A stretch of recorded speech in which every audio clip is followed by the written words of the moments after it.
Assalamualaikum warahmatullahi wabarakatuh. A'udzu billahi minasyaitonir rajim. Bismillahirrahmanirrahim. Qala hiya rawadatni an nafsi wa shahida syahidum min ahliha in kana qamisu qudda min qubulin fasadaqat wa huwa minal kadhibin. وإن كان قميصه قد من دبر فكذبت وهو من الصادقين فلما رأى قميصه قد من دبر قال إنه من كيدكن إن كيدكن عظيم يوسف أعرض عن هذا واستغفري لذنبك إنك كنت من الخاطئين. Al-Quran Surah Yusuf. Ketika Nabi Yusuf uh, di cross check, diadili, maka ada saksi dari pihak keluarganya si perempuan bahwa Nabi Yusuf ini orangnya baik. Tidak seperti tuduhan bahwa Nabi Yusuf ini telah melakukan maksiat atau hendak melakukan maksiat atau berkhianat atau menggoda keluarganya orang. Wa syahida syahid surah Yusuf ayat 26. Menurut sahabat Abi Hurairah radhiyallahu anhu, katanya Nabi bersabda, lam yatakallam fil mahdi illa salasah. Isa bin Maryam, ada 3 yang bisa berbicara, padahal dia itu masih kecil. Yaitu pertama Nabi Isa bin Maryam. Menyampaikan bahwa beliau ini jangan disembah, beliau itu bukan anak Tuhan. Wa syahidu Yusuf, nomor 2, anak kecil yang menyaksikan bahwa Nabi Yusuf tidak salah, Nabi Yusuf tidak pernah bermaksud melakukan pengkhianatan atau kemaksiatan. Justru sebaliknya, Nabi Yusuf diajak, dipaksa melakukan, tapi Nabi Yusuf menghindar. Padahal masih kecil dia itu, atas izin Allah, mukjizat para nabi, termasuk mukjizatnya Nabi Yusuf, sehingga anak kecil diizinkan oleh Allah untuk mampu berbicara, untuk menjadi saksi. Apalagi anak kecil itu tidak pernah bohong. Apa yang dilihat, itulah yang disampaikan. Wasahibu Juraij, demikian juga anak kecil, semacam bayi, yang dituduhkan bahwa bayi itu lahir hasil hamba Allah yang alim, ahli ibadah, dituduhkan kepada perselingkuhan dengan seseorang. Jadi padahal justru sebaliknya, orang yang alim ini tidak tergoda dan lain sebagainya. Dari tatapannya juga kelihatan, dari wajahnya juga kelihatan, mimik, pembicaraan, langkah, pakaian segala macam, jarak, pembicaraan, duduk segala macam tuh ini Jurej kelihatan. Tapi lalu dituduh macam-macam. Sebenarnya ada seorang yang suka dengan Ustadz Jurej atau Kiai Jurej atau Syekh Jurej ini yang ahli ibadah, yang alim. Karena Syekh Jurej ini tidak berkenan, lalu dia itu putus asa, lalu beliau berhubungan dengan orang yang mengembala kambing, lalu hamil, lalu punya anak, melahirkan, dituduhkan kepada Jurej. Begitu anak itu lahir, karena dituduh itu anaknya Syekh Jurej, lalu Syekh Jurej ini beribadah 2 rakaat, memohon kepada Allah, lalu atas izin Allah, si anak ini didatangkan, mari ke sini tolong bawa itu anak, biar kami yang bertanya, anak itu anaknya siapa. Lalu diajak dialog oleh Pak Jurej, atas izin Allah, anak ini bisa berkata, aku bukan anak kamu, tapi anak si tukang gembala. Dengan demikian, jelaslah bahwa apa ini itu hanya fitnah.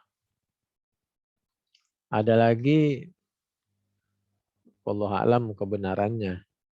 Ini Ibnu Masyitah bintu Fir'aun. Jadi anaknya Masyitah bintu Fir'aun. Jadi ada yang berpendapat itu cuma 3 ya. Itu Isa bin Maryam, saksinya Nabi Yusuf,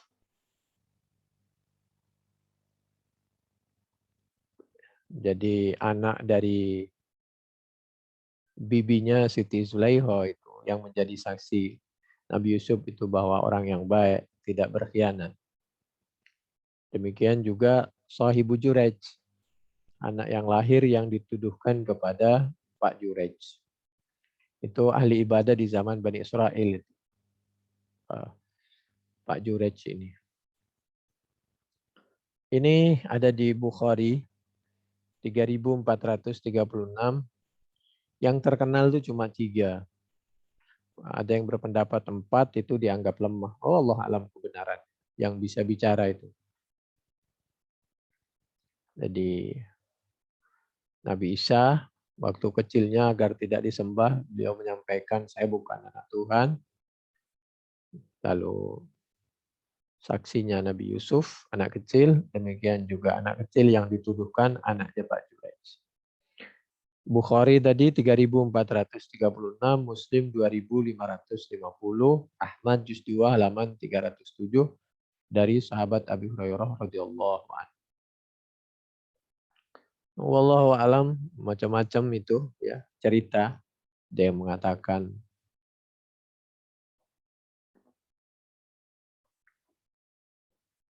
Isya ibnu Maryam, terus Sahibu Jurej, ada yang mengatakan Tiflul Ar-Radi, Ibnu Masyitah, anaknya Masyitah yang masih menyusu ketika Masyitah hendak dibakar oleh Fir'aun. Allah alam.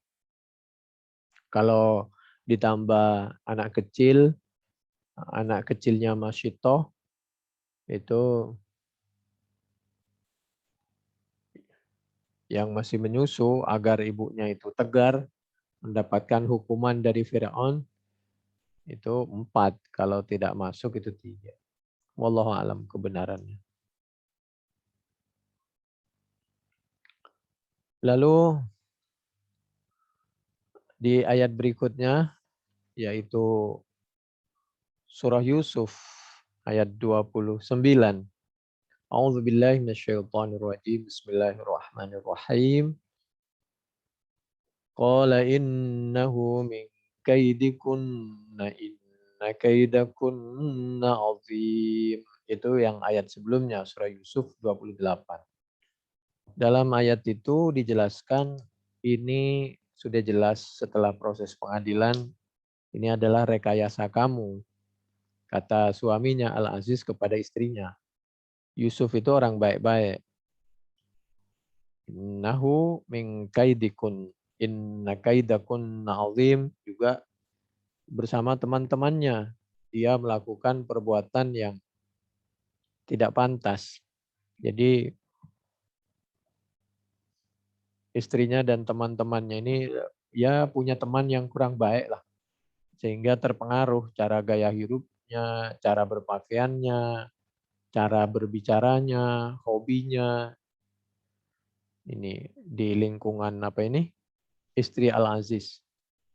Sehingga nanti diundang waktu pertemuan yang dikasih pisau dengan buah itu. Jadi hati-hati kalau kita punya teman yang kira-kira membawa kepada cara berpikir dan gaya hidup kita yang kurang baik. Innahu min kaidikunna inna kaidakunna azim, bahwa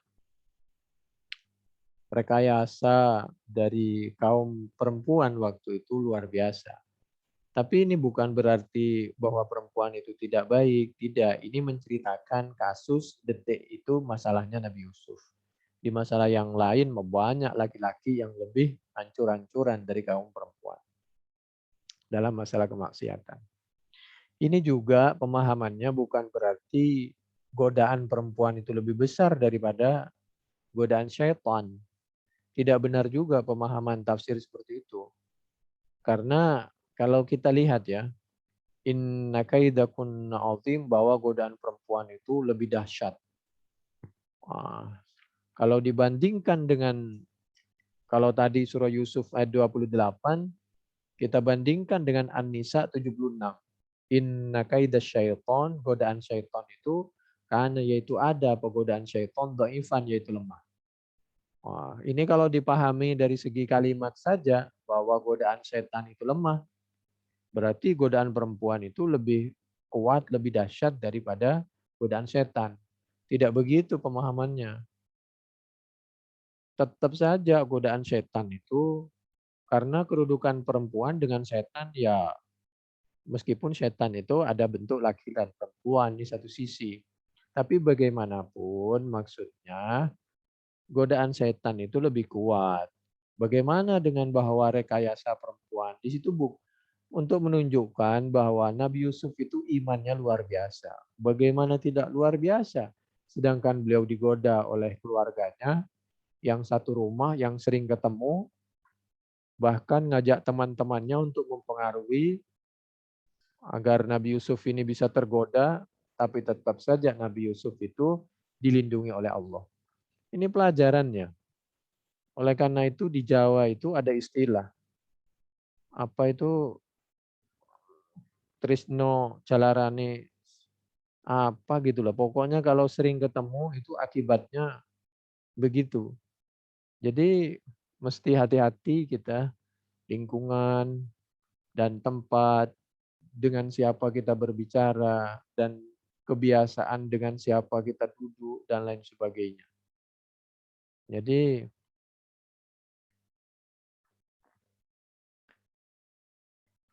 apalagi itu bisa dikembangkan sendiri ya. Inna kaidakunna azim. Apalagi Nabi Yusuf itu kalau dihubungkan dengan Al-Quran surah Al-Hijj ayat 42. A'udzubillahi minasyaitonirrajim. Bismillahirrahmanirrahim. Inna ibadi laisa laka alaihim sultanun illa man ittaba'aka minal ghawin. Pada dasarnya orang itu kalau berlindung kepada Allah selalu ingat ya dijaga oleh Allah. Tapi kalau tidak, ya berlakulah apa yang kaedah yang terjadi di daerah. Pandangan pertama. Nah itu kan, di pandangan pertama itu setan sudah melesatkan anak panahnya. Terjadilah terlintas dalam benak pikiran. Terjadilah pandangan kedua. Terus berhari-hari, bermenit-menit, terus berbulan, bertahun. Terjadilah apa yang terjadi. Paling tidak di benaknya terlintas dan lain sebagainya. Itulah. Jadi begitu yang dimaksud inna kaidakunna azim. Ya bayangkan Nabi Yusuf itu kan di lingkungan beliau, di rumah beliau. Karena dididik kan di situ. Sedangkan keluarganya tidak bisa jaga diri. Dan godaan itu terus menerus. Nabi Yusuf dalam godaan seperti itu bisa luar biasa, bisa menghindar dan bisa bersih. Dan oleh karena itu nanti Nabi Yusuf meyakinkan, saya tidak mau keluar dari tahanan ini sebelum jelas masalah. Dulu yang berselingkuh, yang berkhianat siapa? Karena saya tidak mau mengkhianati kepercayaan majikan saya, majikan laki-laki saya. Akhirnya terungkap dengan pengakuan dan bukti-bukti bahwa Nabi Yusuf ini orangnya bersih. Sesuatu kemaksiatan dianggap biasa karena dianggap kecil, sedikit, sebentar, lama-lama sesuatu yang biasa. Orang hidup yang biasa, mohon maaf, di lingkungan sampah, maka bau sampah itu adalah biasa. Orang yang tidak terbiasa, dia bisa mendeteksi itu bau sampah atau bukan. Orang yang biasa hidup di tengah sampah, ya udah itu jadi parfum. Demikian juga sebaliknya. Nah, ini satu pelajaran, tapi bukan berarti orang bekerja di sampah itu bukan berarti orang tidak baik. Justru orang yang sangat baik bekerja kebersihan di sampah. karena bisa membantu kebersihan, kesehatan, dan membantu merapikan hal-hal yang kurang rapi di sekitar kita. Lalu yang sangat menarik dari surah Yusuf ini diantaranya, kajian pada saat ini, kalau tidak keliru ini kajian yang keempat kalau nggak keliru. Tentang cerita Nabi Yusuf, yaitu surah Yusuf ayat 29. Yusufu a'rid an hadza, kata suaminya setelah terjadi proses pengadilan, ini jelas salah kamu, wahai keluargaku, istriku. Sekarang untuk kamu, wahai Nabi Yusuf, a'rid an hadza. Kamu menjauh agar kamu tambah suci, apalagi kamu sudah dewasa, sudah bisa hidup mandiri, dan sudah pantas menjadi pemimpin dan lain sebagainya. Kamu, istriku, wastaghfiri li dzambik. Kamu istighfar. Wastaghfiri li dzambik. Istighfarlah kamu meminta ampun kepada Allah terhadap dosa-dosamu. Innaki sesungguhnya engkau, istriku, kunti, yaitu betul-betul ada siapa engkau. Pakai innah, pakai kunti lagi.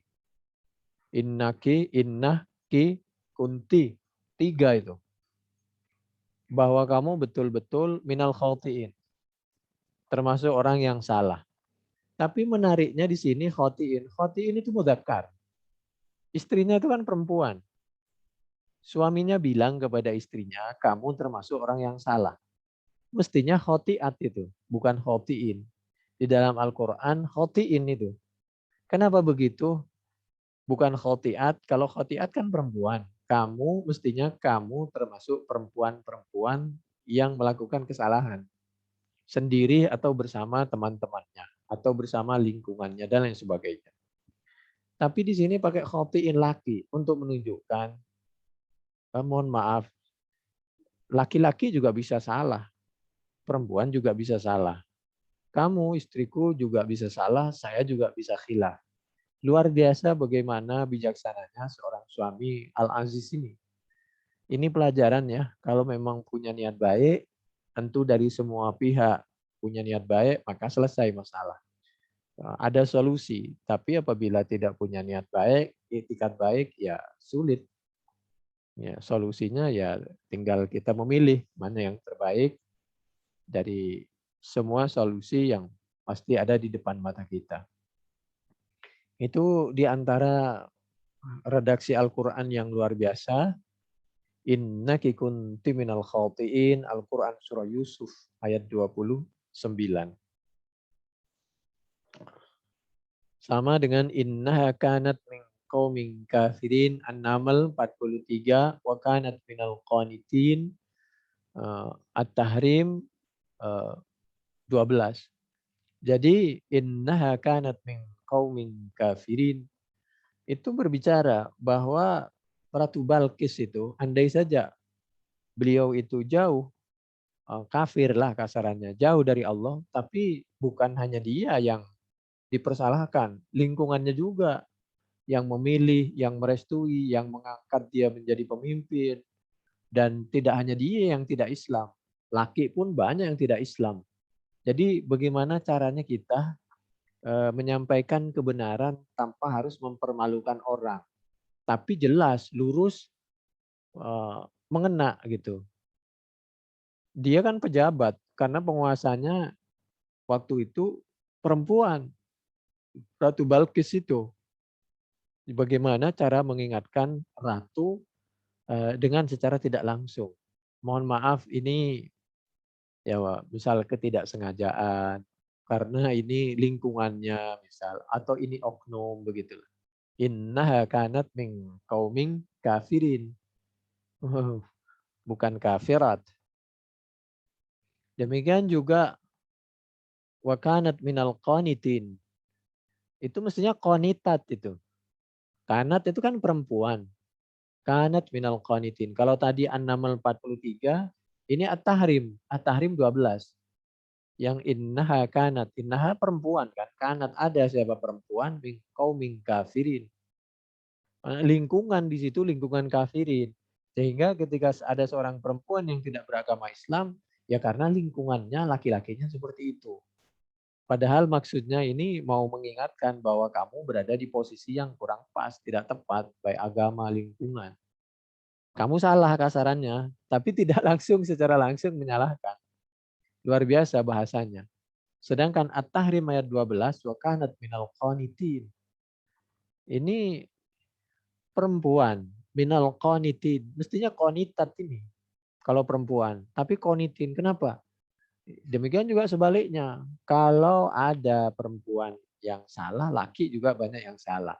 Kalau ada perempuan yang taat, yang laki juga banyak yang qanitin, yang taat juga. Jadi luar biasa ini Quran. Ini At-Tahrim ayat 12. Demikian penjelasan seperti ini diantaranya ada di dalam tafsir Al-Qurtubi juz 9 di halaman 147 di sebelah kiri sampai 151 di sebelah kiri lagi. Demikian mudah-mudahan bermanfaat. Wallahu a'lam bishawab. Assalamualaikum warahmatullahi wabarakatuh.